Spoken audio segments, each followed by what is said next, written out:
Hi everyone. So I literally just pulled into a parking space at my local movie theater. I am getting ready to walk in a couple minutes to see Wicked. And as I was driving over, I started to think about how cool it is that Wicked is a story that we now have three different versions of. We have three different ways to ingest the story. So we have this new movie that is adapted from a musical. The musical was adapted from a book. And actually, now that I think about it, the book was adapted in a way, it's a retelling of The Wizard of Oz, which is both a movie and a book. So we have this story that is so well known, and I love the fact that we now have a movie adaptation of it as well. Now, I will say that I'm a little nervous to see the movie. I'm not going to lie, because I really enjoy the musical. I have had the privilege of seeing the musical 4 times. I've never been able to see it on Broadway, but I did get to see it twice in Pittsburgh, and I got to see it twice in London as well. So I love the musical. I love the story. I love the way that the musical was adapted from the book.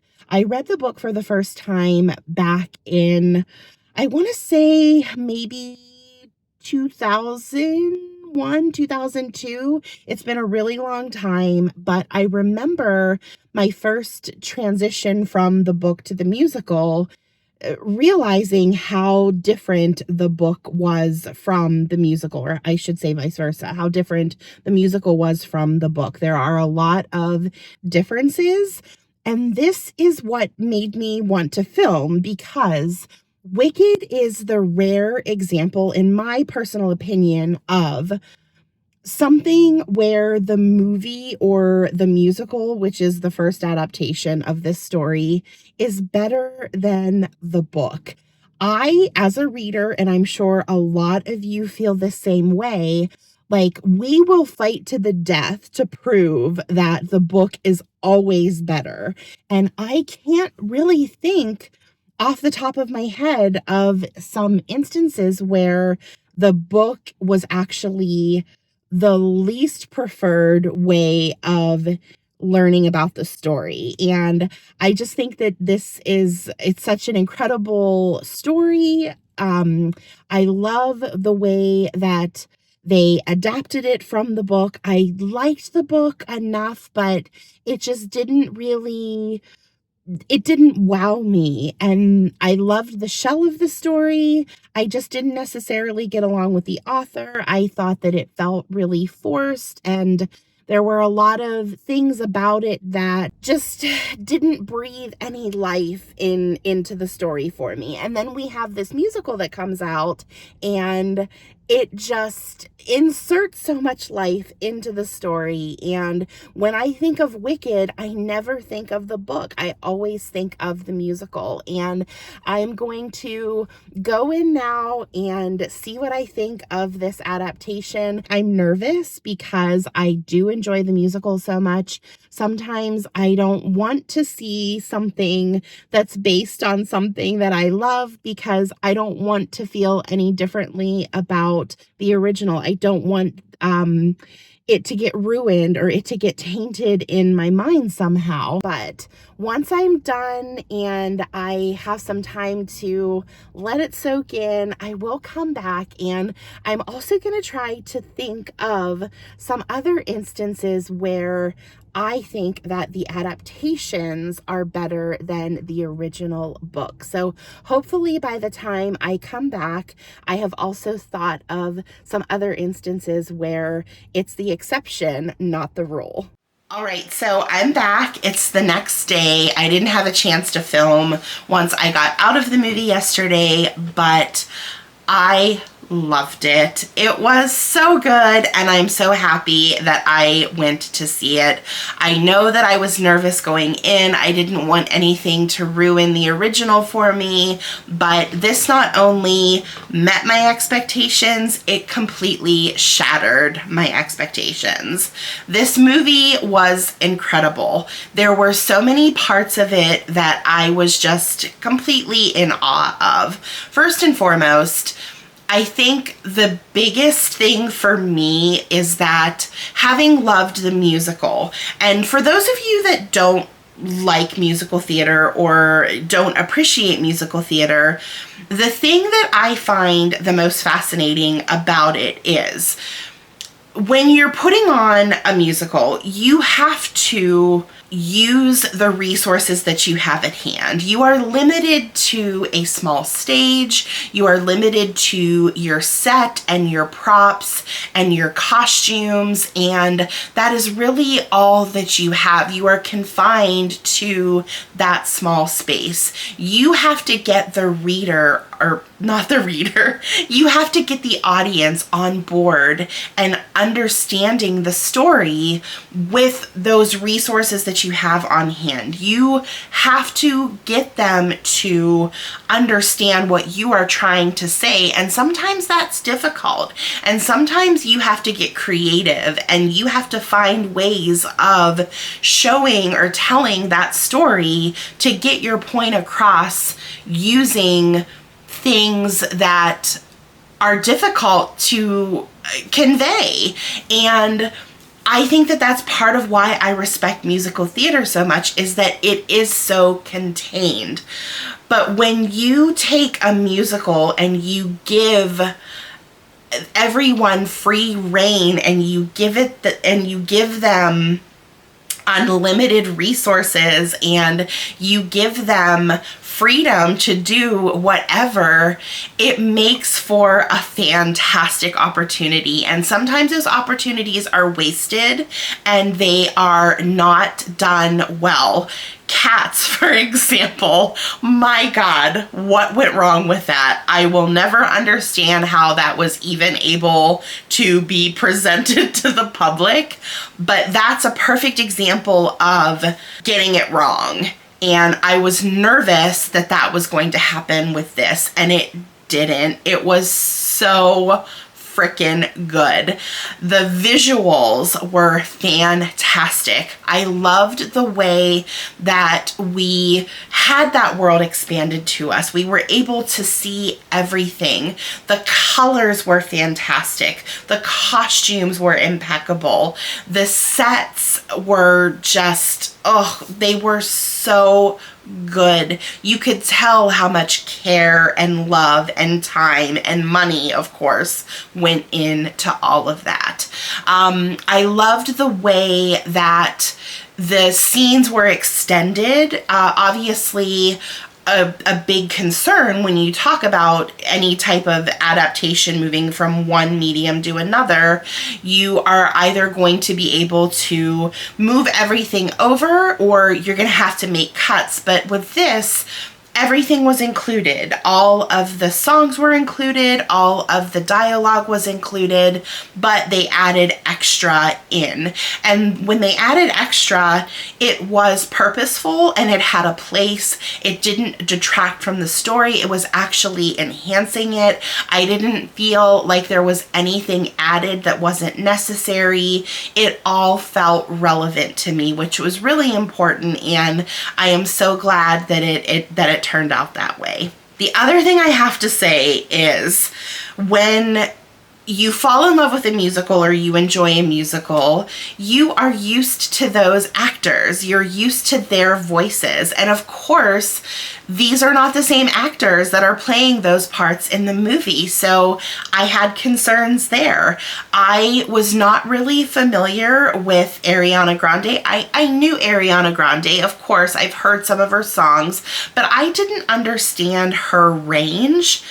I had no idea that she could sing like that. Absolutely no idea. And Cynthia Erivo, I have no words for how talented that woman is. She is, I honestly don't have words. She's incredible. Like, there is nothing that woman can probably not do. She's just fantastic. Her voice, oh my gosh. If you can listen to her sing and not be moved or not have something as far as feelings and emotions stirring around in you, you are dead inside. You are absolutely dead inside. That woman, ugh, chef's kiss. She is the perfect Elphaba. And actually, that brings me to something that I had heard leading up to the movie, how there was so much criticism about these two women that were cast for the parts and how they felt that they were wrong, they were the wrong fit. I hope every single one of you that doubted these two, I hope that you're eating your words, because y'all got served. You seriously got served, because those two women ate and left zero crumbs. They were perfect, and yeah, I thought that it was fantastic. I'm so glad, like I said, that I had seen it, and I think that this is definitely, because going back to the original reason why I wanted to talk about this movie, absolutely 1,000,000% this movie is better than the book, the original source. So the original source for the musical. Of course, there's absolutely zero doubt. Is the movie better than the musical? I think that that's really difficult, because they are two very different formats. They're very different formats. Is Wicked still one of the best musicals ever? 100%. Absolutely. Yes, yes, yes. But I don't think that there's any way that a stage musical could ever live up to a movie production that was done as well as this. Only because, like I mentioned, you're contained with the musical. With a movie, you have free range. And for what Wicked did in that contained version of a musical is beautiful. And it is perfect in that form. But yeah, having access to that movie now, yeah. I'm not saying I'm never going to see Wicked the musical again. Of course, if that opportunity ever comes up, I would absolutely do it, 100%. But yeah, the movie was quite impressive, and kudos to everyone. I know that is an achievement. I know that there were a lot of people out there just as nervous as I was. Yeah, so highly impressed, cannot say enough good things about it. Now, tying this back, so I don't want to make this all about Wicked. I had told you in my original clip that I wanted to kind of think about other instances where the movie was actually better than the source material. And I did take some time to think about it. That's actually part of the reason why I'm filming today as opposed to yesterday, but it took me some time. I really had to think about this, because every time I would think of something, I would always go to the book still being better. There was still something about the book. And I think that it kind of goes back to what I was talking about earlier, where you're contained. With the musical to the movie, in a musical, you're much more contained than you are with the movie. But sometimes with books and movies, It's actually the opposite, because you have movies that are only a few hours long, and you have books that sometimes are, if you look at how long the audiobooks are for a lot of the books that we read, very rarely are you finding audiobooks that are under 3 hours long. So you cannot include every aspect of the book. So anytime you're taking book to movie, the movie is usually an abridged version, and there is an adaptation of that book as far as the screenplay goes. So you have to make conscious choices about what to include, what to omit, what to change, because there are so many times when the movie takes liberties and they change plot points, and they change it to either maybe accommodate the fact that this is a movie, or to maybe help it adhere to a time constraint, or whatever the case may be. So this is interesting, and it gave me a lot to think about, and I did come up with a few. I'm not really going to go into full-blown reviews of the movie or the book, but I will also say this is my personal opinion, and I understand that everybody is going to, of the two mediums, gravitate toward one or the other. In these instances, this was just when I really feel like, if given a choice between rereading the book or rewatching the movie, I would choose the movie. The first one that I want to talk about is Fight Club. Fight Club was really an interesting read.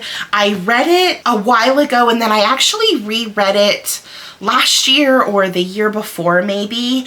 And it's funny because Fight Club is a book, if you know, you know, it has a plot twist. It has a very significant plot twist toward the end. And it's one of those books, or stories, I should say, that once that plot twist is ruined for you and you know what it is, there's no turning back, and you're not going to go into either that movie or that book the same way, because you know exactly what the end game is, you know exactly what's going to happen. But with Fight Club, I felt that I enjoyed that book. It wasn't my favorite book, but to have the visuals, instead of having to use my imagination, made Fight Club a better movie for me than my enjoyment with the book.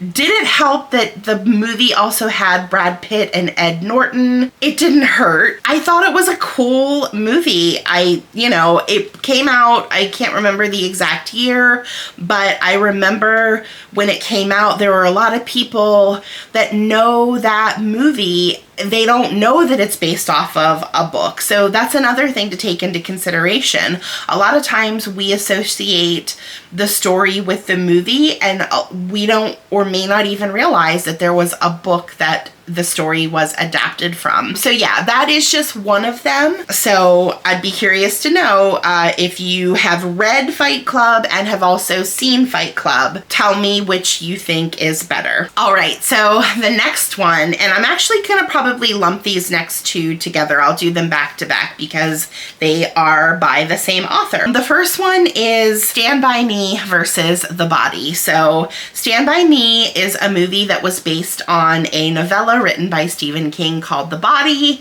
and I am not saying that The Body isn't worth a read. It is absolutely a great novella, but the movie was better. The movie was better. I thought it was a great coming of age, innocence lost kind of movie. If you haven't seen Stand By Me, I highly recommend it. It's a movie about a group of 4 kids, and they discover a dead body, and it's not a horror book. Like, it being written by Stephen King, everybody kind of assumes that it's about horror, but it was just a beautiful story. It's a movie that I get nostalgic for. It's a movie that I remember from being young, and it was such a great movie. And I saw the movie actually before I read the body. And I will also say too that that was the same for Fight Club. I saw the movie first and then I read the book. So take that as you will. That might be part of why I feel the way I do about which one was better.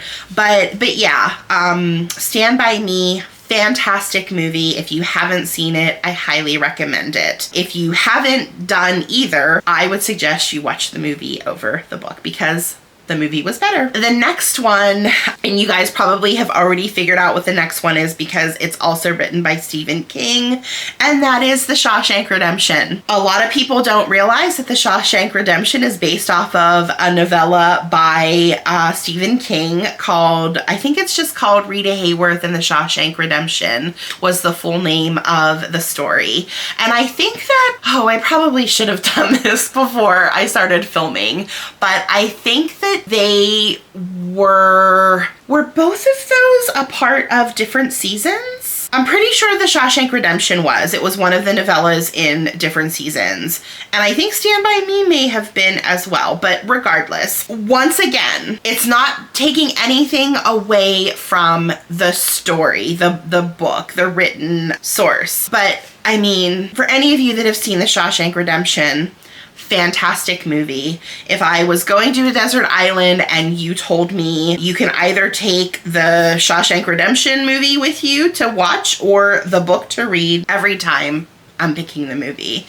The acting was fantastic, and that's another one of those movies. It's an emotional movie. It gets me in my feels every time, and I loved everything about it. All right, so moving on to Bridget Jones's Diary.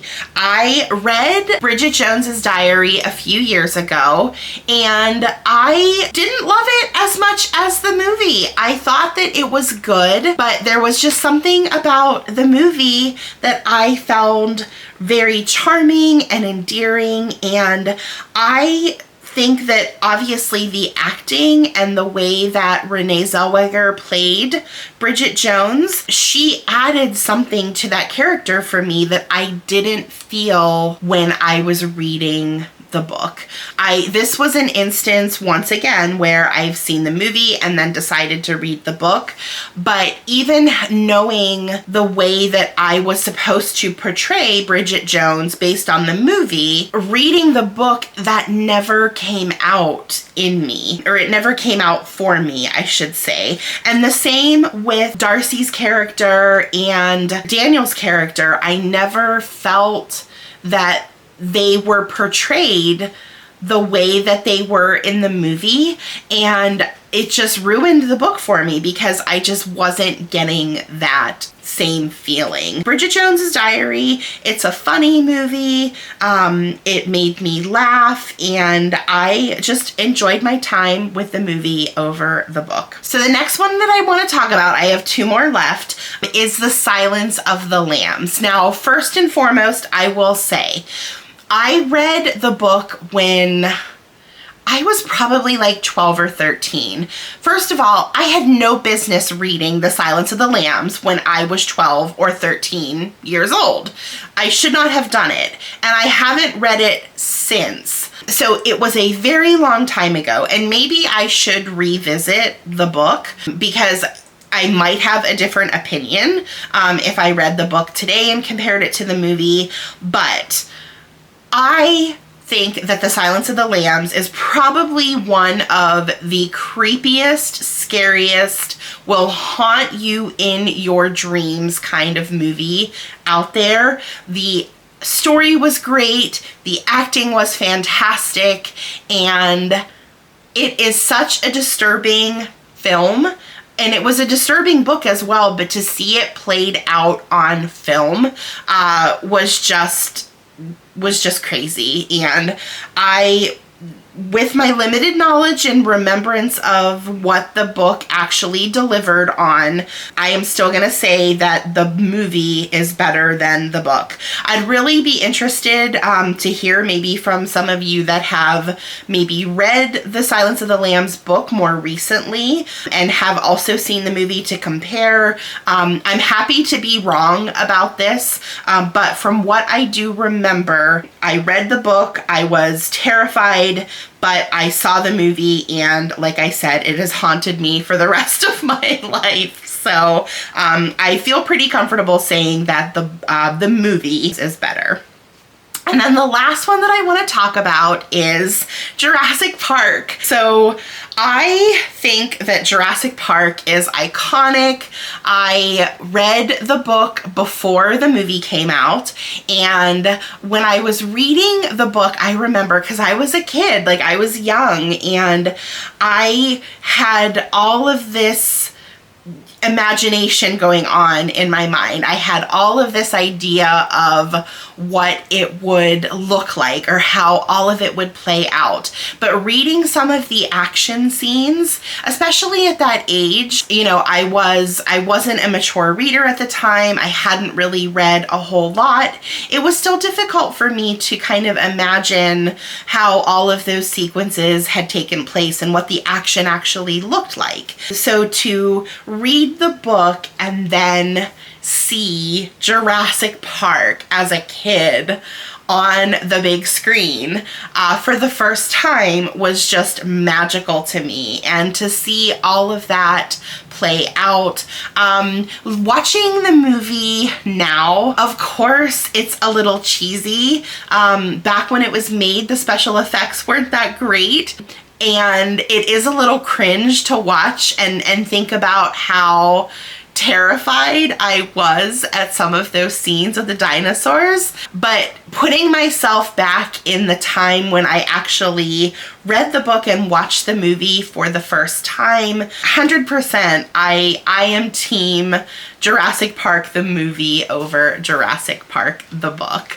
So thank you so much for letting me kind of go down this little rabbit hole. I know this isn't my typical content, and I know that it's only kind of partially book related, but it also incorporates my love of movies as well. So you know, you might see more things on my channel related to reading books and then, you know, talking about their adaptations as well. I'm really curious if there are any of you out there that have really strong disagreements about any of these movies that I feel are better than their book source material. I would love to hear you out. I would absolutely love to be wrong about some of these. And then also, are there any that I forgot or didn't think of? Now, granted, in order for a book to have made my list, I had to have read both the book and seen the movie, so that might be another reason why it isn't on the list. But I'd still like to read, or I'd still like to hear about what your opinions are about when the movie got it right and the book got it wrong. So once again, thank you so much for spending time with me. If you like this video, please like and subscribe, and until we read again, bye.